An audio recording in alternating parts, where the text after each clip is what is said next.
Samantala, Visayas Grid muling isa sa ilalim sa yellow alert. Department of Energy inilatag ang mga hakbang para magkaroon ng karagdagang supply ng kuryente ang bansa. Si Elijah Canlas sa sentro ng balita. Bagamat tiniyak ng DOE na may sapat na supply at reserba ng kuryente sa kasalukuyan ang Metro Manila at Luzon Grid, nakikita namang posibleng magkaroon ng yellow alert sa Visayas Grid mula alas 3 ng hapon hanggang alas 9 ng gabi ngayong araw. Ang kakulangan sa reserba ay bunsod ng pagtaas ng demand ngayong tag-init at ang hindi inaasahang pagbagsak ng ilang malalaking planta ng kuryente. Nabawasan ng 450 megawatts ang supply ng Visayas matapos mag-shutdown ang 2 unit ng Thermo Visayas at isang planta sa Panay.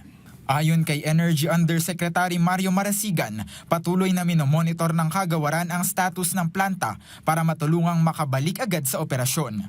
Unang-una po, inactivate na po natin yung Grid Reliability Task Force para po mag-imbestiga kung ano talaga ang mga pangyayari, ano ang mga dahilan at ano ang dapat na solusyon para maiwasan po ito sa mga susunod na araw o susunod na linggo.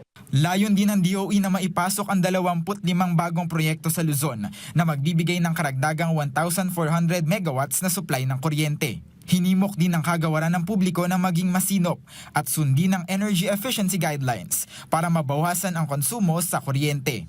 Mababawasan din ito ang pag-import ng fuel mula sa ibang bansa kaya makaiiwas tayo sa pabago-bagong presyo ng langis at coal. Kaugnay nito ay target din ng pamahalaan na marating ang 35% ng renewable energy generation pagdating ng taong 2030. Elijah Canlas para sa Pambansang TV sa Bagong Pilipinas.